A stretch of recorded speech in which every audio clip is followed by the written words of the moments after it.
Chase Eglin the other way, drives into the Brandon zone, swipes the puck to the front, Whitehead scores!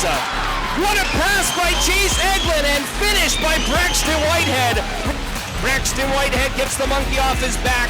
His first goal in 10 games on a brilliant feed from Chase Eglin with one hand on his stick. In the slot area, loose puck, Fawcett throws it in front, and it's Brown, he tucks it in! What a goal by Caden Brown, his second of the game. Inside, outside, and he dekes the goaltender upside down right out of his jockstrap. Formula with Shipley for Brandon. Left side, one-timer Michaels. What a save! Holy smokes, Kelton Pine with a spread eagle stop against his former teammate Mateo Michaels. Pine stopped it originally. It was bouncing up in the air, and then he kicked his back leg to force that one out. Here come the Pats in transition. Zachary Shantz over the blue line, cuts it in the middle. He's got a breakaway backhander. Scores! What an individual effort by Zachary Shantz. Kanalakis over the line, delayed penalty. He shoots, scores! And that is goals in 3 consecutive games for the Greek. Zach Pantelakis, top corner off the crossbar. What a beauty!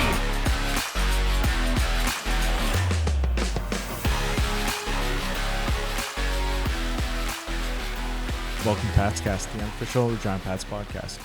It's episode 189. It is our yearly mid-season review. We got around the table, we got Kevin, Dante, Drew, and myself, Chris. Yo. How's everybody doing? Good. Recovering from some Christmas holiday food poisoning that me and some of my wife's family succumbed to almost. But doing good now. Glad to be back. Yeah, thanks for having me, guys. Looking forward to it. For myself, just got back, obviously, from Christmas holidays in Ottawa. Had the opportunity to watch one World Junior, pre-tournament game, which was nice against Switzerland. Unfortunately, Ewan Huey did not play in that game. In fact, I think he's only played one game with Switzerland. It was a pre-tournament game, I think against Kazakhstan. I'm not too sure. I have to look back. But no, that was pretty cool. So happy to be back. Awesome. Yeah. Thanks, Dante, for hosting tonight. We've had to reschedule a couple times, and yeah, we're at my house. We're sliding over to Dante's tonight, so making this work tonight. If anybody listened to the games before Christmas and heard my voice, stop it. That's why we rescheduled. Drew, enough. I've had enough of this. I hear it all the time. But you'll be back on Jan 1, correct? I will be, yes. Good. Better be. You're not coming to We'll be New good Year's to go. Eve. 6 o'clock game New Year's Eve in Moose Jaw. You should be there. You got... Kids sometimes take priority. One kid, don't say both. Yeah, one. Yeah, wait till you have 2. Then it gets even harder. Yeah, that'll be... Oh, yeah, you have 2. That'll happen one day. Dante's just got 2 cats he's complaining about here all night. Yes. Let's hope they don't bother us. But yeah, anyway, so midway through the season, I don't know what our kind of expectations were. We didn't really know what this season was going to be. We knew it was going to be transition kind of period. Kind of just a quick little summarization for each of you, what you kind of thought how this season has gone so far. Kevin? Well, if anybody's listened to the podcast, it's been an up and down kind of Jekyll and Hyde Pats team and lots of player movement, which was kind of expected, but not as much movement and the way it kind of went down. But yeah, they've used 39 players so far this year with the debut of Ephraim McNutt on Friday, which I kind of like him. He's a right-handed shot, 19-year-old defenseman. I mean, you guys have talked a lot about essentially every single acquisition that the Pats have made, especially with that very nice in-depth interview with Pat General Manager Alan Miller that I listened to, and I thought it was awesome. So thanks for that. But, I mean, I look back at last year, 13 victories at the break. We're at the Christmas break. This year, 8. So, I mean, they're only 5 wins off to the win total that they had last year. And I would argue that last season they had a much better first-half team led by Voriev Ballas and Parker Berg, who were having, nice starts to their season. Obviously, the Pats got a nice return for both of those players, especially Berg getting a second-round pick as a 20-year-old. So that was good as well. But, yeah, so, I mean, if you look at it that way, I'm pretty optimistic. I mean, to get 8 victories this time around compared to the 13 that they had last year, when, again, the team had maybe more expectations last year with the players that they had up front. So I think it's been decent. I mean, they had dropped 15 of 16 games until that win in Vancouver. I mean, they've got, I think, 3 victories since then. that was a huge win. They've been able to get some points. I think the number one thing, especially given that, I mean, I haven't asked any of the personnel about this, but I think that they want a high draft pick in this year's draft. Like, if the team doesn't get one, depending on how they play, right? I'm talking a lottery pick. And I don't mean in the top 5. I mean in the top 2, right? Yeah. Then I think that would really set the team back compared to if they get a top 2 pick, they could really lift themselves up and maybe speed up this rebuild process, right? Yeah. I think they sped that up with the acquisition of Reese Hamilton. Hopefully he comes back from injury soon. But again, I don't think it's about the wins and losses right now. It's about the process and building towards next year. And I think the last 2 games that we've seen have been really positive. They've outshot their opposition heavily in the last 2 games, which shots are shots, but it's nice to see that because the Pats are generally outshot heavily. So it's good to see the Pats on the other side in terms of the shot total. But they played a really good game against Brandon. They played a strong game against Saskatoon despite losing. I mean, that's a more veteran team, a team that is first place in the Eastern Conference for a reason, and they held their own. It was a 4-2 game. Essentially, it's 5-2 with an empty netter. So, yeah, to me, it's not about the wins and losses. Maybe the coaches might say different, but for myself, I think it's just about the process, which is what Alan Miller talks about. And if the things are going the right way in terms of how they're playing, then there's really nothing more you could ask for from this young team. Yeah, and I knew obviously with the direction that Al is taking the team and where he knows he needs to get the team there would be moves made, but I think maybe kind of like we talked about a little bit, maybe there was more than we anticipated earlier on. I'd like to be optimistic, and at the start of the year, I said there's potentially 5 or 6 20-goal scorers on the team. Now, most of those guys are gone, and obviously they had to be moved because, it's not the team to make a run with, even though if you have, a little bit of a deeper forward group. So, but they were able to make really good trades and get some players, like Reese Hamilton, and obviously, like we talked about, Dante, the draft picks, which is what they need because, it's not the team right now that's going to be able to make a deep playoff run. And, you have to make some of those moves sometimes. And obviously, sometimes fans get a little bit frustrated when they wonder why a 20-goal scorer gets traded away, but that's what needs to be done in junior hockey to get back to a team like, you saw in 2017. And, there's some bright spots, though. They beat a Seattle team 8-0. I know it's a much weaker Seattle team than it was in years past, but there was one night they really took it to Swift Current. I think it was a 4-1 game, and that was a much different team, the Seattle games. So that's the thing. See, you forget how many moves. Last game, you forget how many moves were made, and that was right before the Amaremba trade and stuff. So, and it's gonna probably there'll be some tough nights in the second half here. It's a young team, and there's a lot of guys that haven't spent a lot of time together, but it'll all come together eventually. But we're seeing Caden Brown emerge as a potential goal scorer. We're seeing Zach Pantelakis with goals in 3 straight. Some nice goals, too. Absolutely, 100%, Chris. And, we're seeing Zachary Shantz with 10 points in his last 7 games, which is nice. I mean, there's been some guys producing as of late for the Regina Pats, which is... It's better than going on a 4-game stretch where you only have 2 goals. So I'll take anything compared to that because that was not very fun. I wonder if Shantz gets away from the streaky type of scoring and just regularly produces, if he becomes, another piece that can be moved because, he's got some value to him and, maybe he's a 19-year-old that can be added to a team for a playoff run. So we'll see. There's been 8 trades since the Aremba trade. That's 10 total this year, right? That's crazy. 10 this season. 11 including the Babcock trade in July. That's 11 trades. So there you go. Yeah, I mean, maybe not to deviate away too much from recapping the first half of the season or the pre-Christmas schedule, but the trade deadline is coming up. From what I understand, guys, it's actually going to be Jan 9. Yeah, that's what... or not Jan 9, sorry. Yeah, Jan 9. Yeah, that's a day ahead. 10's a Friday, so... Yeah, 10's a Friday, and I think there's like every 10 or 11 games. Every team's playing on the Friday. So... That makes sense. It could have almost been the 8th, give guys a day to travel or whatever, but whatever. No, they got to get right to the last second because I'm sure there's trades right at the very last second. No, I know. I'm just saying because, then you move whatever, 2-3 guys and then you're in flux for that Friday night game. If only the Western Hockey League would put out like a rule book and stuff like that. Well, thanks to John Keane, who actually did put it on Twitter, and Regan Bartel tweeted it out. That's big thanks to both of them. But at least somebody's... If the WHL would actually put a rule book out or put stuff out, say, hey, this is what's happening every this is a specific date for a trade specific deadline, thing yeah. and stuff. Because somebody was Used like, to. somebody must have said like, "Hey, Jan 10's a Friday night, right?" Like guys, like it's like this deadline is huge because it's not only the trade deadline for our league, but it's also the last time that players from the BC Hockey League, etc., can jump Move. ship. Yeah. And Yeah, come to the that's WHL. right. Yeah, because everybody gets carded on the 10th. Exactly. That's right. Yeah. So they have that extra day. Exactly So- right, because it's their deadline as well. So we'll see what happens. I mean, I'm not sitting here and saying, looking at the Pats prospect pool, that they're just going to add some players. I think the team that they have right now might be the team that they have. What the heck is going on?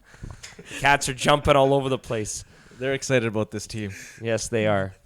And the Cats are young too, so they're going to grow up with He this team. crashed and burned. Maybe we'll have to bring the Cats to the rink after we had I saw a bird in the rink this year. I mean, you guys would have seen the rink cat back in the day. So actually, I don't want these cats to be rink cats. Anyways, go ahead. No, you bring up the Vancouver game, and I think that's kind of maybe the turning point of this first half, where all these new guys have started to come in. They've started to get some. Now they've gotten some practice time, and like you said, a guy like Finally getting a chance to practice. yeah, a guy like Brown's really stepping up. And you say they're young, but he brings that veteran leadership. A guy like McNutt too. Fawcett, he's got 1 year under his belt.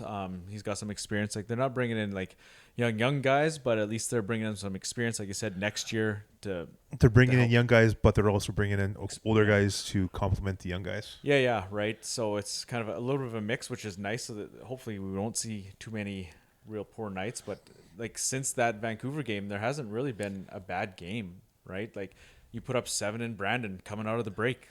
That could be a tough game.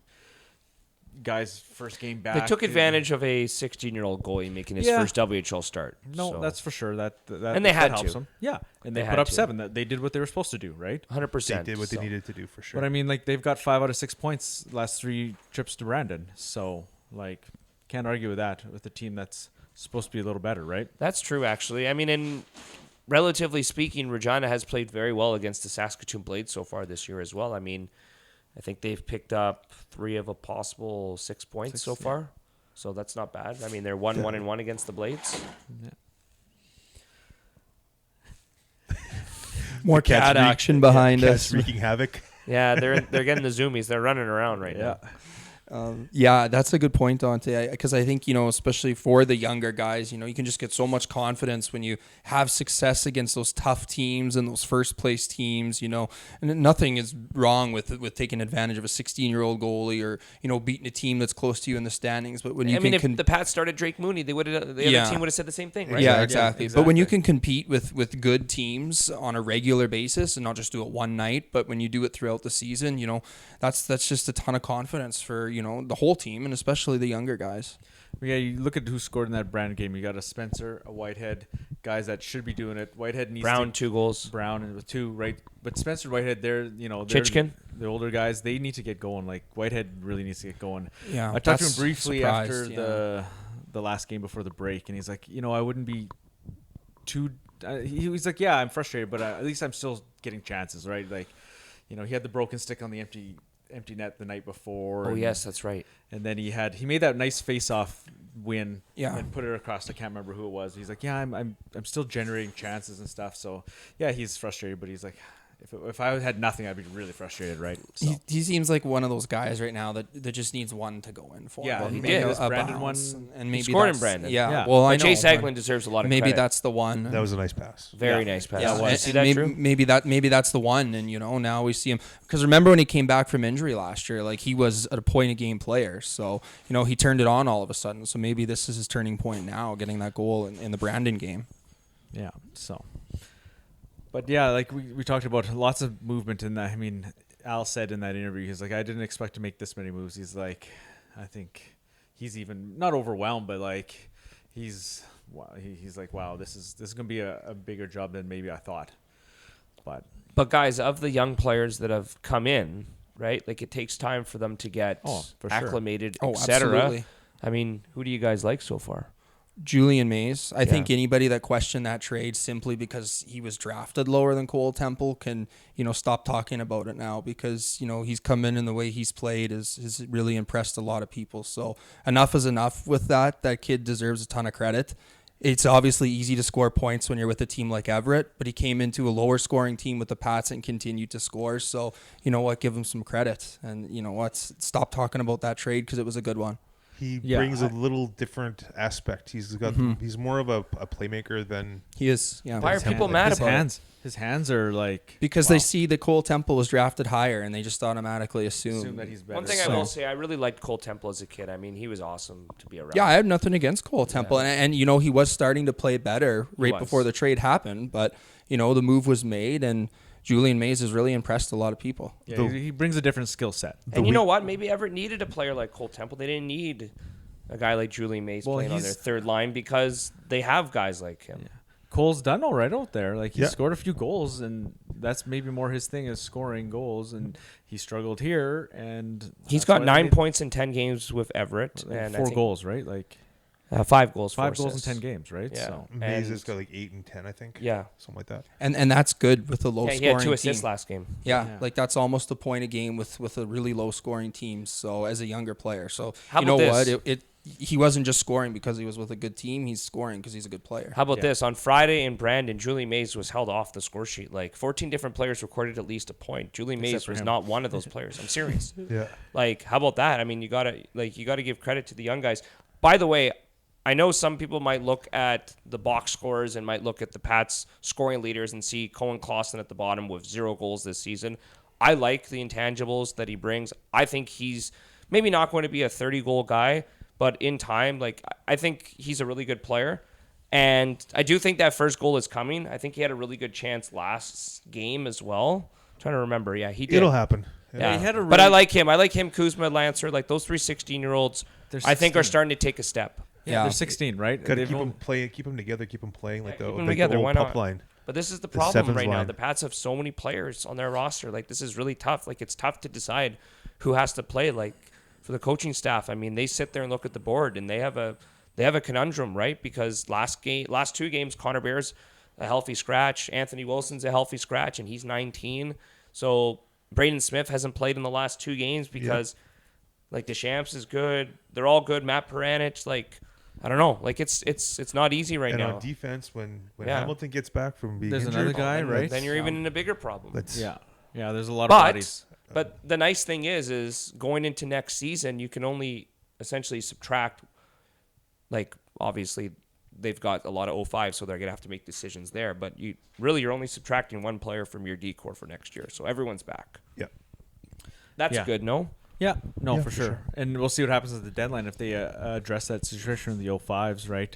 Because you've got There's a lot. Well, you've got 6, right?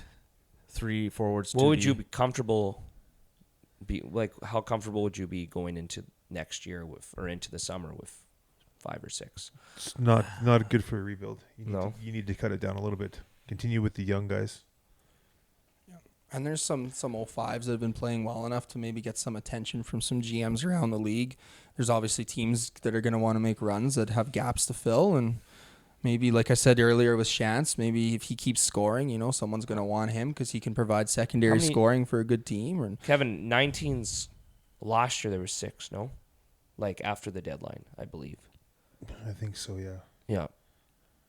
Like, and then Barnett was let go, and they went into this, there was 5, I believe, because they went into the offseason with 5. They brought 4 to camp. Yeah, because Rowan. Yeah, Rowan, and then Barnett was cut in the summer. So there you go. So they had 5. Yeah. So I think that's maybe where they might end up. I don't know. 4 or 5 would probably be your best. Yeah. And having 2 19-year-old goalies is not ideal. No. Yeah, that's one thing we missed talking to Al about, kind of what the thought So you process guys did is talk there. about it. No, we didn't. We forgot about that. We talked about the import situation, but we didn't talk about the goalie situation. Well, why are we going with 2 19s in a rebuild year, right? Like, Well, Malacca's here right now. Especially when one is your clear-cut starter. yeah, and it wasn't a situation last year where it was. Yeah, 9 consecutive starts for Yeah. Kelton Pine right now. And in fact, if you count the games that he's came in relief, I think he's played the last 11 or 12 games consecutive.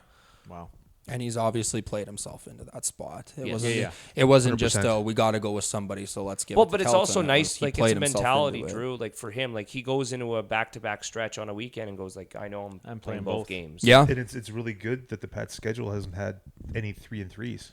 Well, I don't There's think they had this none. season, Exactly. actually. So Yeah. like that's good. So no matter what, if he does play back to back, you get the next day off, kind of thing. No, Yeah, you're no, right. 100%. You're right. Versus where you have to play. Okay, who we starting on the Friday? Who's going to start on the Saturday? Yeah. Or we're playing Friday, Saturday, Pine, and then Huey on the Sunday. Yeah, I personally, I really hope that Huey comes back from the World Juniors, although it doesn't seem like he's playing any games. He hasn't even dressed for regular or the he did- tournament games. He did once. Not for the tournament. No. The actual tournament, he hasn't dressed. Yeah, you know what? I hope The 17 and 18-year-olds. I hope he. I had a good conversation with him in Ottawa after the Switzerland Canada game in the preliminary, or no, I shouldn't say preliminary. Is the Pre-tournament. pre-tournament games, and you know he said he's really motivated. He thinks that he's gotten better at camp, playing with the Swiss, etc., practice stuff like that, being around better players. Yeah, et so cetera. maybe a new voice, different Yeah. guys, just get a refresher, just step away from the team, the past team for a bit. He said he's highly motivated to come back and do his best. And I mean, if the Pats can get better goaltending from him and the continued success from Kelton Pine, then it just gives them maybe some more flexibility where Pine doesn't have to play every single game. But obviously, that remains to be seen. But still, having 2 19s is not ideal for a rebuild. No, right. You should be 'Cause next be year- developing somebody. Because if Malaka doesn't stick around for the rest of the season, he's 19 next year. Yeah, so you're gonna have a 20 and an inexperienced 19. Exactly. And then Which you isn't you great. got the kids behind. Right. So it's not ideal. So, yeah, that's maybe something we'll talk Still, about now later still in the 10. season. And What is it? 10, 11, 12 days till the Well, deadline. You know what? I've gone on Elite Prospects and I've looked at all the goalies around the WHL, and there's not a lot of young goalies that would be available. So, just saying. yeah, no, for sure. Just saying, you right? See It Brandon seems make like- a move to get it. They picked up a 19 because Yeah, they had no their choice. backups. Yeah, their backups hurt, and Bjarnason's gone, right? So they had to make a move, and they had to pick up a 19. So Originally, I thought like, hey, maybe Bjarnason would be available, but not anymore. Yeah. Clearly.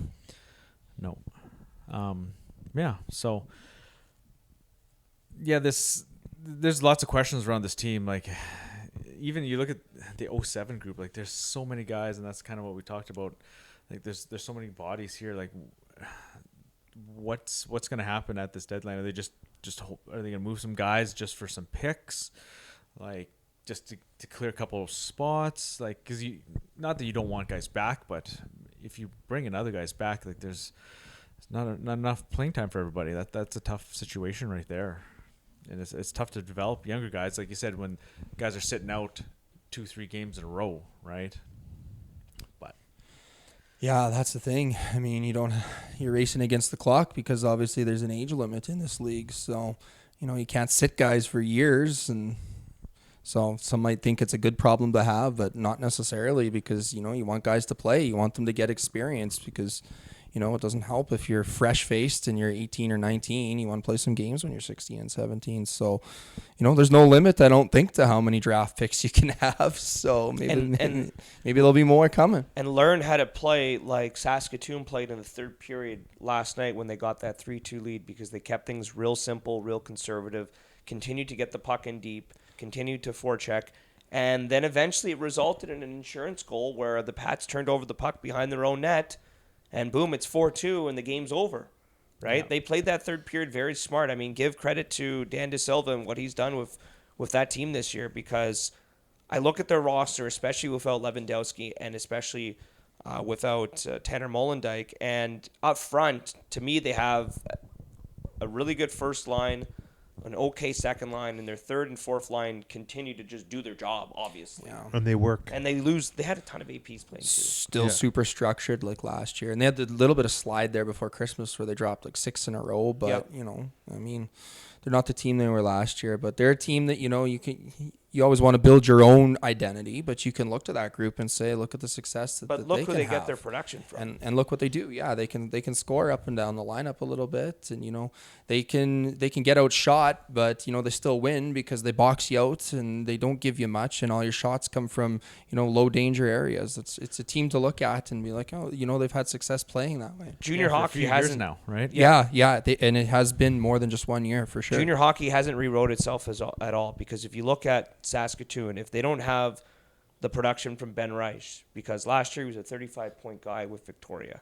Okay, this year he's already got 20 goals and well over 40 points. If he doesn't come in and play like this as a 19-year-old, Calvert is a 19-year-old, Tyler Parr is a 19-year-old, and then obviously we know what Lazowski can do, right? But if those 19-year-old players who are carrying this Blades team offensively don't come in and do what they did and play to what they were before, Calvert a 30-point guy, Tyler Parr a 25-point guy, right? You know what I mean? Like, that's why this league is built around 18, 19, and 20-year-olds. And that's expected junior hockey cyclical, and that's why the Pats need to play those younger guys, because then they can progress like that. But if you don't play a ton when you're 16 and 17, you won't be able to take that step when you're 19, or it'll be much harder. So I think those guys played a lot when they were younger, and now they're having that success because of that experience. And that's why the Pats, it's as much as you like to say it's a good problem to have so many players, like I said earlier, maybe it's not, because you need guys to play. Well, that's like the Kevin's point there. Keep those 16s together. Leave them on the score, or in the lineup every night, and get it's like them what that Medicine Hat experience, did right? with Weisblatt a couple years ago. Like, he really didn't produce a ton as a 16, 17-year-old in the league, and now look at him. Yeah. Just in this example, Hunter St. Martin is a 16-year-old. Like, I remember watching him at 16, and I was like, who is this guy? And now look at him. Yeah. Like, some of those Medicine Hat players that have come up over the years, even some that are not on their team anymore. Braden Bame, who's currently playing for Victoria. Tyler McKenzie, one of the top goal scorers as a 20, playing for the Everett Silvertips. I mean, those guys had opportunities to play when they were young with Medicine Hat when they were really bad. Like, worse than what people think the Pats are. Yes. Like, worse than the Moose Jaw Warriors. Well, what was it, 2021, when they won 11 games, those guys were playing on that team. Yeah. So, yeah. and, it's a learning experience. It's tough to go through it for everybody, but it's a good learning experience, and it's just part of what happens in junior hockey. Well, yeah, like Ben Reich, he was Moose Jaw first, then he went to Victoria. That's now right, he's in yeah. Saskatoon, so he's on his third team, right? So maybe And it finally clicked for him. Finally, right? Yeah, like he had 8 goals as a 17, but like he's made that step and he's played, and maybe the Saskatoon system is working for him. So it's all. I think he always had the potential, to be honest. Yeah. Every time I watched him, I liked him a lot. Yeah, and he just kind of got moved around, and then now he's found a comfortable spot here. So yeah, like we talked about who we liked so far. We kind of got off that a little bit. Like, we talked about Brown. We haven't seen much of Hamilton yet, but like the potential's there to like really. I can't wait to see him healthy. Yeah. Actually right. see Yeah. him skating with the Pats jersey on. 'Cause I'm excited because I've heard so many people say so many good things about him. You wonder how long he'll actually be with the Pats because he's that good. But and you always want to see a guy take the next step. But he could be a huge piece to the puzzle if he's around as a 19-year-old, and maybe if they keep him as a 20. Like, I can't even imagine, because he's won't be here as a he's a 20. bright spot in the league. I would, and you wouldn't want to great see skater. that, because you want to see he's guys such take a that. smooth skater. I like him when he was you want to with see guys Calgary, take so. that jump. He'll be so- Molendyke, I think. He's a great player from everything I've heard, and hopefully he's back and playing full time soon. Yeah. Yeah. So we talked about that draft pick coming up. Like, Dante, you said they want a top 2 pick, and obviously there's a couple names out there that are getting a lot of attention right now. Attic Schultz and Liam Pugh. Those are the two 1-2 guys. Right. So obviously, I wouldn't be too surprised if they're applying for exceptional status. Whether or not they get it is another question. But I mean, to have the chance to get a Schultz to step in possibly next year would be outstanding, wouldn't it? It would be huge, especially local product. Well, Is even if he doesn't get exceptional status, Yeah, they can play over 30 games now. Exactly. No, that's right. Yeah. Is it half- April you'd find out? if you don't get know. it or not, Yes. or Something like that. Yeah, it's so- usually just When before DuPont the. got it. And he stepped in and played in the U18 league as a 13-year-old, so he can obviously step in and play in the Western Hockey League as a 15-year-old. Yeah, if he's he always gets to played do at it, least so. like 1 or 2 tiers Yeah, up. he's So. done it before, and when you hear him talk in the media, seems like very mature for his age, very well spoken. So it would be super exciting, kind of a Bedard 2.0 almost, I guess. Yeah. no. Don't want to compare them, but No, you can't he's compare he's two good. different players, but He's a very good hockey player. Imagine Yeah. the Pats getting 2 exceptional status players in like 5 years, though. Well, Yeah, that would be guys, awesome. Like, Moose Jaw's going to finish probably 22nd. Yeah. Okay, their pick is in Edmonton, by the way. Okay. Oh boy, Edmonton's going to get either Maddox Schultz or Liam Pugh. most likely. Oh, Madon. Well, that's like Everett, right? Like, they didn't need a DuPont, but they'll certainly take him. They got Hey, him. isn't this an example again? Like, Edmonton's had some rough years after they won that championship, but isn't this an example again? Like, this is what you have to do. Yeah. Yeah, they've torn it down and built it up a couple times because they've had 2 different runs. They had the run, those years against Portland, those 2 years in a row against Portland in the final, and then they've come around, they won again, and now they're starting to come up. I don't know how they've gotten so lucky with some of these It- picks, man. Because that pick that Moose Jaw sent to them was for Port and Kovacevic, which again obviously helped them win a championship. But still, like out of all the players they traded for last year, Savoy, etc., Yeah. that was the pick Yeah. that ends up in Edmonton's hands. Jesus, You know- in our conference. It's those Come on. dog days between Christmas and New Year's right now, and maybe I guess when you guys get a chance to publish this, it'll be kind of back to normal. But if you do get a chance, just go through the years and look at the standings, and you'll see teams, 100-point teams, and then a year or two later they're down to 15 wins or something like that. 3-4 years later they're back up 90, 100-point teams. That's how it works. I'm sorry. If Be you do it patient. right. That's how If it you works. do it right. If Gotta you do do it it right. right, you do have to do it right. We have not seen that Pats here. fans have been waiting a while. Yeah, That's and the problem. Exactly. And We I think haven't you seen guys it. kind of maybe touched on it a little bit. There was those teams way back in 2017 and 18, and then a rebuild was starting, and then you get a Bedard chance to draft a player like Connor Bedard. You kind of have to scrap your plan and do a quick rebuild because you want to. So what if they get Maddox maximize Schultz and his- he's good enough to play in the NHL? They're screwed again. I don't think they'll do How about that with- again. No, I think because there's been so many moves made already and so many things put in place, I don't think you'd see that again. And there's not, let's be honest, as good as he is, there's not as much hype around Maddox Schultz as there was around Connor Bedard.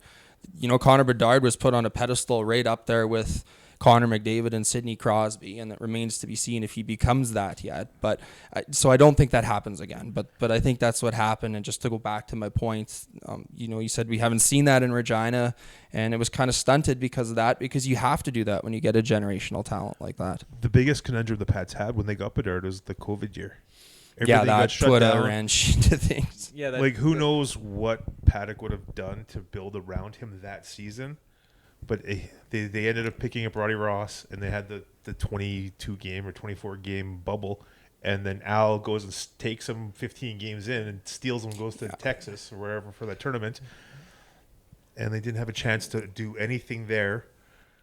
But they Who didn't knows have if they much would- either. That's the thing. Like how But maybe well they of a would. job could The they have plan done? might have changed no, for sure. from Mm-hmm. that Then point, you the only- standpoint of the whole Bedard. He played here the whole time? Yeah. Yeah, you only got him for 2 years instead of 3, Yeah. technically, right? Yeah.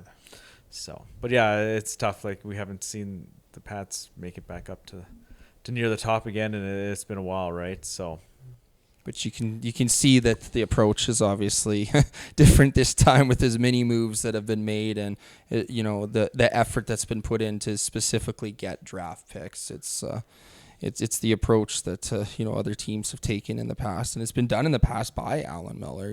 His fingerprints were all over that championship Moose Jaw team. Mm-hmm. So And they have to list players. He's done it. They have to list players too, like they did, picking up a guy like Owen Senya, yeah. for example. Maybe things change for the team. They've had a difficult time recruiting U.S. players in the past, but obviously the NCAA rules have changed, so hopefully that helps out this Regina Pats team. The only thing that worries me, though, and we're starting to see around social media and stuff like that with elite players, is that they go to college at 18, right? Well, once they're done school. Yeah. Yeah, and like obviously we've seen a lot of commitments, but it's older guys yet. We haven't seen young guys leave yet. That's going to be the kind of the turning point. If you see a top end player actually leave a CHL team at 18, that'd be interesting to see because you see a lot of these BCHL signings, they're 19s. Yeah, Like, 19s. these are not 17-year-olds. NCAA commit 19-year-olds from BC. Well, why aren't you in school already? So these aren't top end guys, right?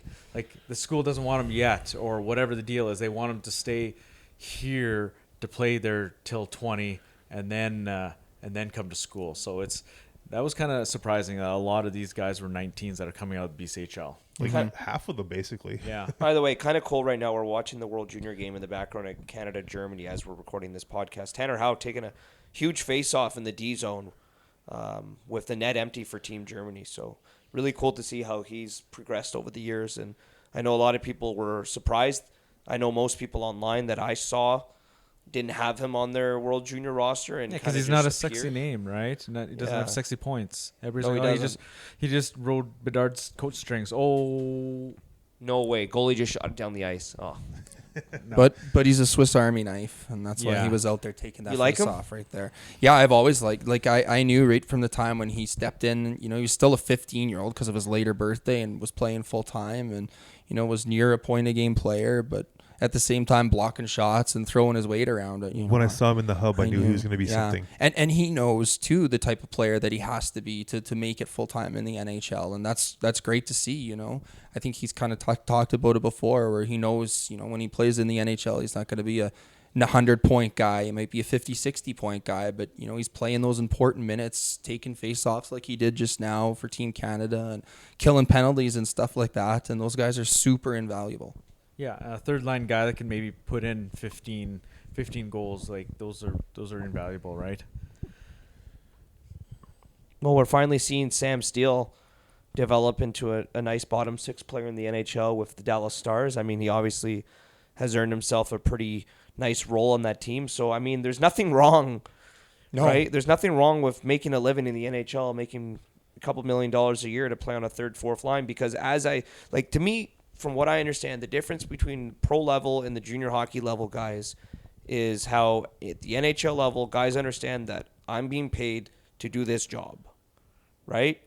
And the teams that separate themselves from the good to the average, or the great to the good to the average to the not good, is how everybody can buy into what role they're supposed to play. And it's a little bit more difficult because everybody wants to put up points. They're young. They're maybe not as mentally mature at this point, given that they're teenagers, right? And they're not being paid a salary to do a specific job. And right? they feel like they Hence have role to players. score and impress because they feel like, But role they're being players watched. are so important. Exactly. No, they are. for sure. Absolutely. They're key. Pittsburgh doesn't win back-to-back Stanley Cups if not for Pascal Dupuis and Chris Kunitz. No, absolutely not. Yeah, Exactly. for sure. And same with I mean, every single Stanley that Cup first team. year that Vegas was around and they went to the Stanley Cup final, you could argue, other than one or two guys, that it was a whole team of role players, and they carried that team right to game. I know they lost in 5, I think, in the final Washington, or whatever, but they carried that team right to the Stanley Cup finals. So it is super important for sure. But You a lot do of need those guys stars. were- You need were some top stars. end role players. They were top, and they felt Marsh- like they had a point to prove because they were released for the expansion draft. They call themselves the Misfits or something like that. The island of misfit toys, yeah. I mean, Marchessault obviously turned out into a pretty good player. Same with William Karlsson. We're going off topic, but I guess what this, the reason why I'm saying this, guys, is Yeah, everybody Like, has for- to. You need to Everybody the has buy-in. a role. Right? for Buy-in. this Pats team to have success, people have to accept their role, right? Buy And- in, accept the role. Yes. Yeah. And understand how they need to play in order to win hockey games. And people need to buy in to what the coaching staff is doing, fans, players, everyone out there, because they're putting their best foot forward to get the best out of this group. I know Al Miller is putting a lot of faith and pieces in place to have success. And I do believe in time that the team will have success. But to me, the most important thing and what I enjoy the most is seeing the players grow. For example, I look back at when Tanner was a 15, 16-year-old and now seeing him on TV right now playing at the World Juniors. To me, that's fun. That's 4 years later. And I know it takes time, but at the end of the day, that's life. That's how it works, right? The Regina Pats will not be the Buffalo Sabres of the NHL. That's just not how junior hockey works. They're not going to go 15 straight years without making the playoffs. Oh, they better not. Or the Ottawa Senators, who have really not been able to get out of their rebuild or whatever they're doing. So, Been good recently, though. Maybe it's their year to get back in. Who? There. Ottawa. Yeah, you're right. But everybody is so into the instant gratification. They want results now. But you know why? I'll tell you why. Because and I belong in this boat as well. We got really lucky to see two players do what they did at 16 4 years ago with Bedard and Tanner Howe. Like, that doesn't happen too often. And I was in that boat for many years until probably about this year, where I thought that a player at 16 can come in and almost do exactly what those guys did. But Tanner Howe was a 67-point guy at 16. Connor Bedard had 100 points. Okay? Right? Berkeley Cadden was a 50 to 60-point guy as a 16-year-old in the WHL. As a 17-year-old, he had over 100. And that's a top 10 pick in the NHL. Yeah. So it doesn't happen very often where you step in as a 16-year-old. And, I think it happens more often where you're seeing a Colin Clausen situation. And I've said it on broadcast before, that's okay. Don't feel bad if you're a young guy and you go long stretches without scoring a goal, because it's an extremely tough league to step into, even if you're coming from the U18 AAA league or something. It's just normal. A team rely essentially like that 2021-22 season when the Pats were trying to make the playoffs, their top two players were 16-year-olds, and they were relying on Tanner Howe and Connor Bedard to bring them into the playoffs. It's almost unheard of, right? And Logan Nyhoff and Riker Evans were a big part of that as well. But you have midget AAA teams, or sorry, U17 teams counting on 16-year-olds, not WHL or major junior teams. Yeah. So, I mean, late in the game, those two guys, and the same thing when the Pats, had that playoff run in the first round against the Saskatoon Blades. I mean, their two best players for key situations, really, were Connor Bedard and Tanner Howe, because Tanner Howe was the one taking the D-zone faceoffs. He was the one doing all that type of stuff. Braxton White has an 18-year-old as well.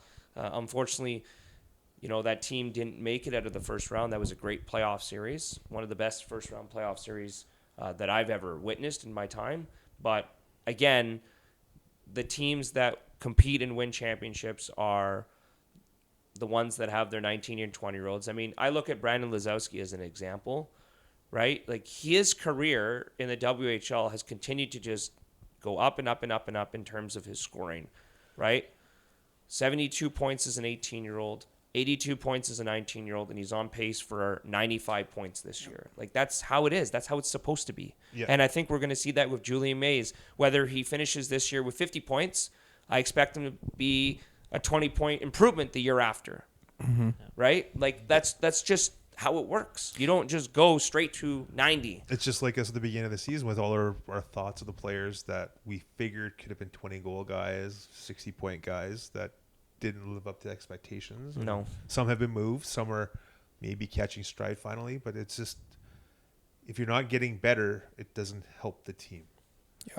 So. I mean, you got Kuzma, Clausen, Lansard, Mays. You got lots of guys that have nowhere but up to go. And their ceiling is, I think, in my opinion, really high, because, I really look at Colin Clausen and Zach Lansard, and they seem sometimes, mistakes will happen because it's a very fast game out there when you're 16 playing in the Western Hockey League, but they do seem wise beyond their years with a lot of the decisions that they do make.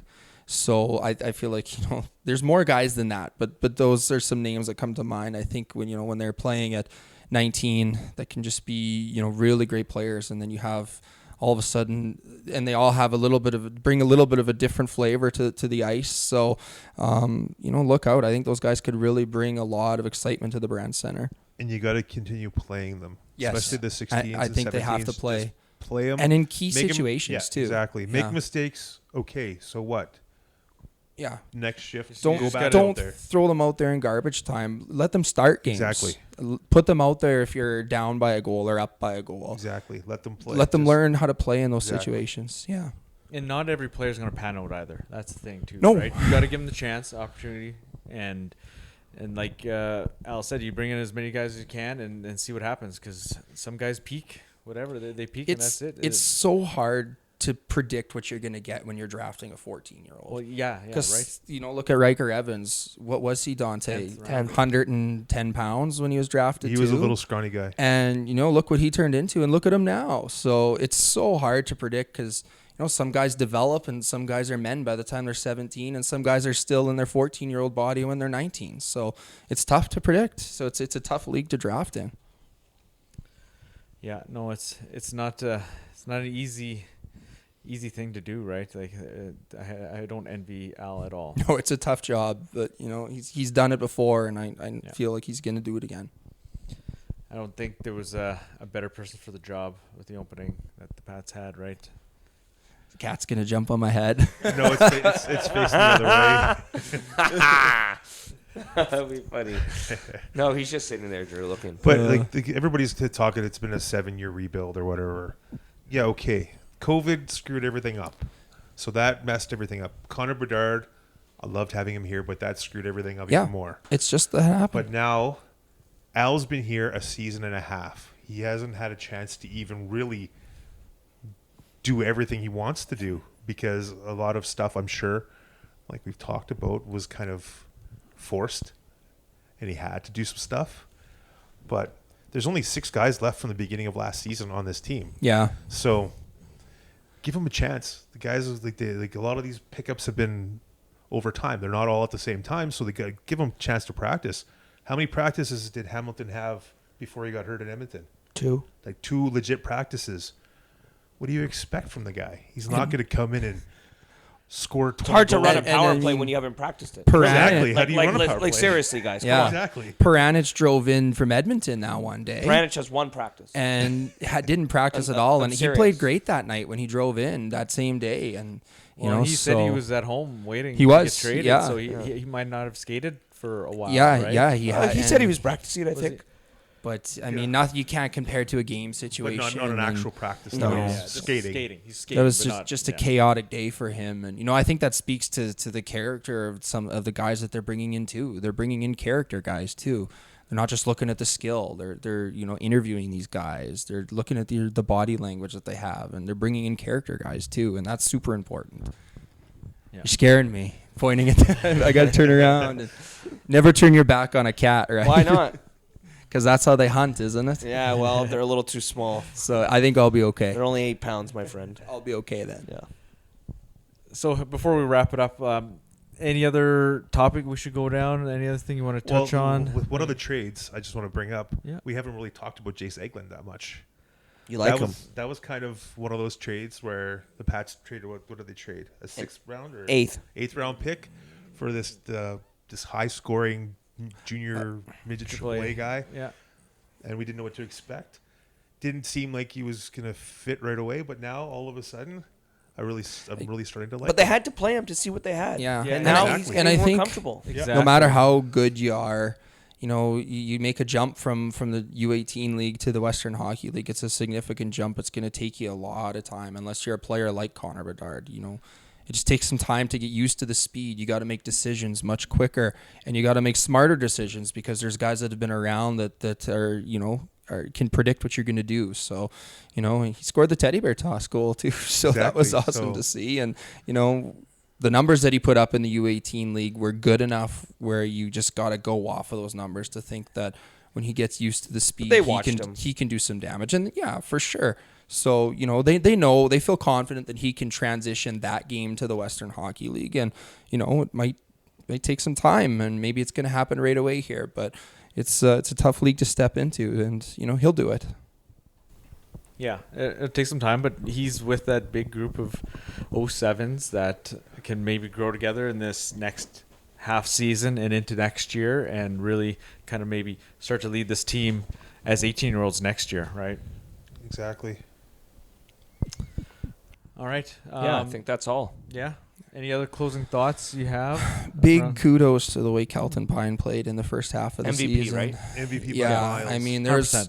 probably Player of the year right now, that'd be him. Oh, easily. Yeah, there's Because everybody's only been here part of the season. Yeah. regularly Like makes a handful 35, guys. 40 saves. Who's been So as consistent as him as well? yeah, right? and he had good numbers for a while there, and yeah, maybe they dip a little bit, but you got to realize when you're That's facing not as on many him. shots as he's facing, he regularly makes 35 saves, and a lot of the saves he makes are extremely tough saves and timely saves. He's kind of like, he's improved like how Drew Sim improved a few years ago. Yeah, He that's what I like. had to a tough year and put in a ton of work in the off season and just looks so good now and so calm in the nets. So I think that was a really not a surprise because he seems like a guy that is really motivated and really hardworking. But it was great to see that work pay off for him in the first half. It's going to be an interesting next couple weeks leading up to the deadline to see what Al has got up his sleeve still, because there's like we talked about, there's too many players still. Yeah. A few older guys that could move to give more time for the young guys, but there's at least 2 extra forwards right now, an extra 2 defensemen. And I don't know. Just can't continue scratching guys just because of That numbers. many. And I don't know how many teams still I'm not up to speed on some of the Brought up any teams. How 15-year-olds to Yeah, play yet. yeah. So there you go. How many teams They even are did looking that. for 19-year-olds right They now got that the- are making runs? They got the prospects The in, whole and they're Central not even have Division? a chance to play them Yeah. because Yeah. there's too many. Yeah, Yeah, I know. yeah, it would Players be. I already. guess. Yeah, What was that? Sorry, there's like 2 conversations going on at once there. You and Dante and Drew and I here. I was wondering but yeah, that's a great point. It would be a lot of the teams in the Central there. Seems So like every team's making a run there. yeah, every team's making a run there. Do they still want more 19s? There's got to be a couple teams out there that still probably want to add some secondary scoring with some 19s. And I even feel like a guy like, I don't want to name names because I don't want guys to think they're getting moved, but Shantz scored when he's scoring. Anthony Wilson brings a lot of speed and a lot of physicality to his game. There's some teams that might need that. So remains to be seen. Yeah, that's And for there's sure. there's a lot of uncertainty with the West because with the Central doing all the moves, a few teams out west haven't really done much yet. But There's we still shall time. see, because does Saskatoon hang on to their guys and hope for the best for next year, or do they actually try to recoup some picks because they're hurting They're for bare. picks? That's the They're- thing, yeah. The cupboard is So totally bare. They're basically empty. They're like 6th and 7th rounders. That's all they got. Yeah. So- So It'll be an interesting next couple weeks around the league for everybody. yeah, I wonder if they'll say, "Oh, let's go for it one more year because we're exceeding expectations," or that's a pickle to be in for sure. Yeah. Wenatchee said, no, screw it. And They did not, They fold the yeah. tent, which is probably the smart decision, right? In the long run, definitely. Yeah, especially with yeah. them being not the new market, but the new team in Because that market, right? That's how you do put yourself in the 7 or 8 year or 9 year rebuild, is when you're having a good year but have no draft picks, I think, and then you go for it one more year and then you lose all those guys and then you don't have any assets to trade and then it's a long time before you get yourself back on top.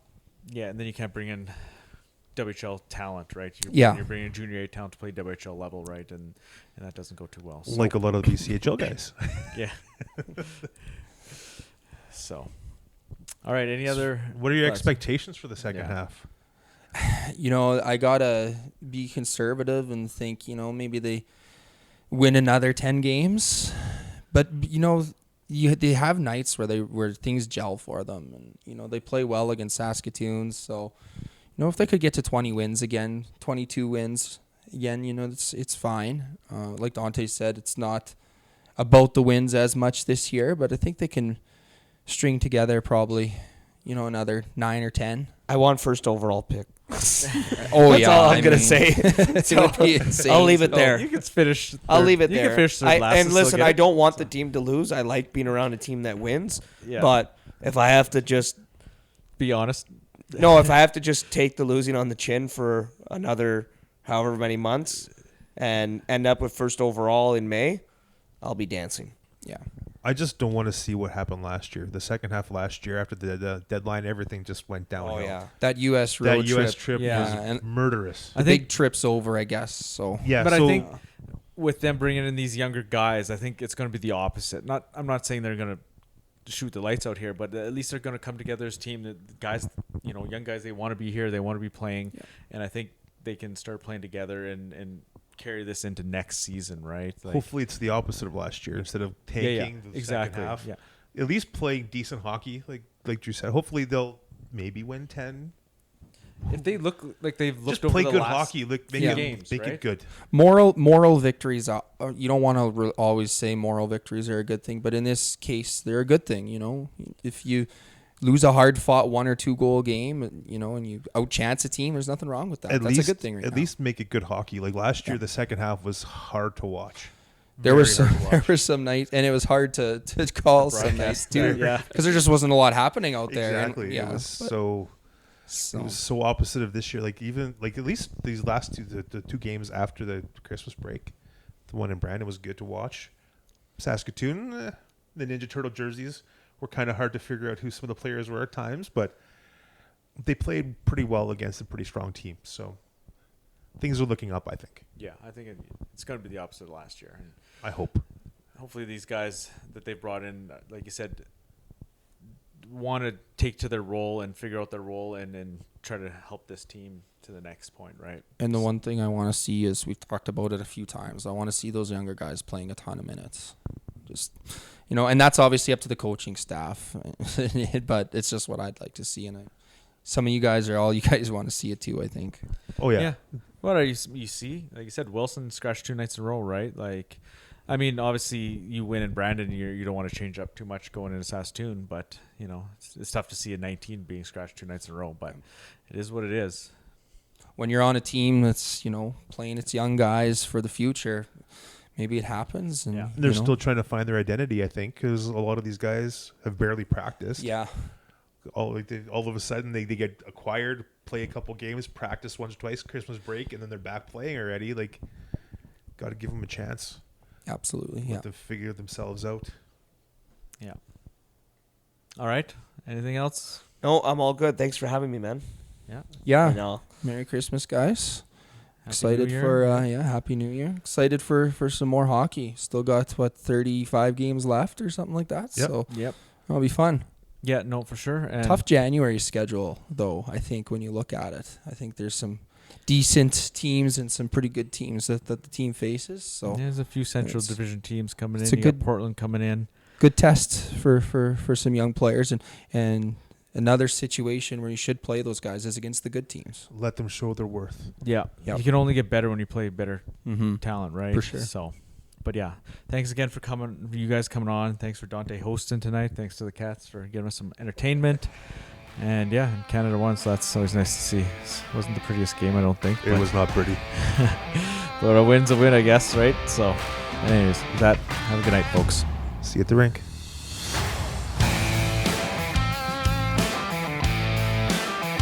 And the puck intercepted by Zachary Shantz. Over the line, left side stops. Centering pass for Fawcett to his backhand. And the puck goes into the back of the net. Zachary Lancer deflects it home. And the Pats have scored 7 here in Brandon.